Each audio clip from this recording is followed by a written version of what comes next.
Question number 1.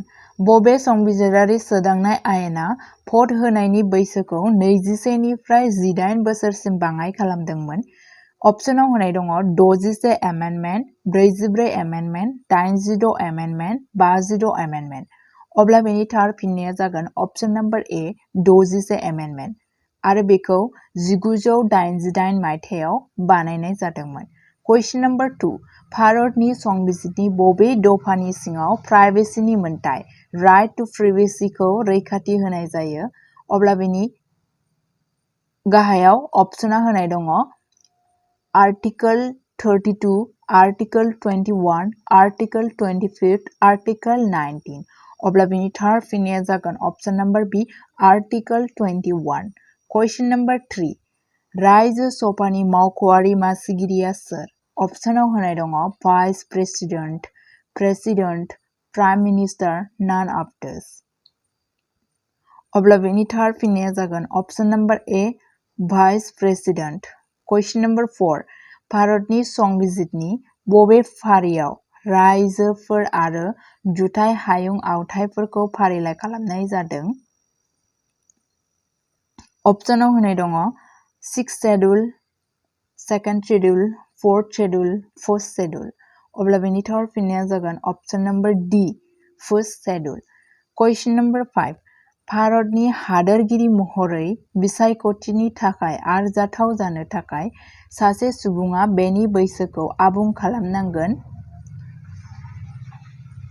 अपसनाव होनाय दङ 25 बोसोर, 35 बोसोर, 30 बोसोर, 40 बोसोर। अब्ला बेनि थार फिननाया जागोन अपसन नम्बर बी 35 बोसोर। Question number 6. जुदि हादोरगिरिया बिबान एंगारनो गोसो जायो अब्ला बिथाङा गावनि बिबान एंगारनाय लाइजामखौ सोरनो बिबुंसार होगोन? अपसनाव होनाय दङ vice president, chief justice of India, prime minister, secretary of रायजो सभा। अब्ला बेनि थार फिननाया जागोन option number A vice president. Question number 7. उदां भारतनि गिबि आयेन मन्थ्रिया जाबाय? अपसनाव होनाय दङ लाल बाहादुर शास्त्री, बी एन राव, जवाहरलाल नेहरू, बी आर आम्बेडकार।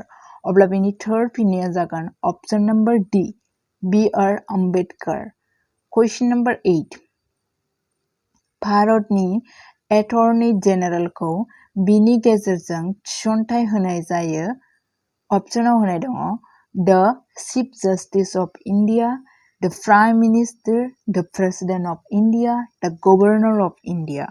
अब्ला बेनि थार फिननाया जागोन option number C the president of India. Question number 9. लाथिख' समनि गोबांसिन सम सिमाया मा जानो हागौ? अपसनाव दङ 1 hour, 30 minutes, 2 hours, indefinite period।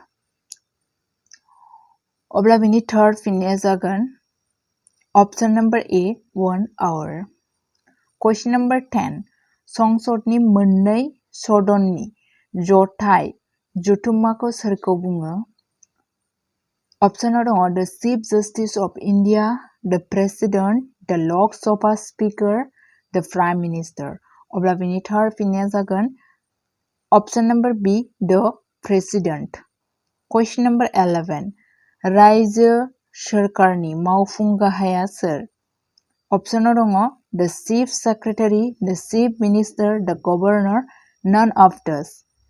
अब्ला बेनि थार फिननाया जागोन अपसन नम्बर सी द गभर्नर। आसा खालामो नोंथांमोना भिडिअखौ जोबजासिम नायलाङो।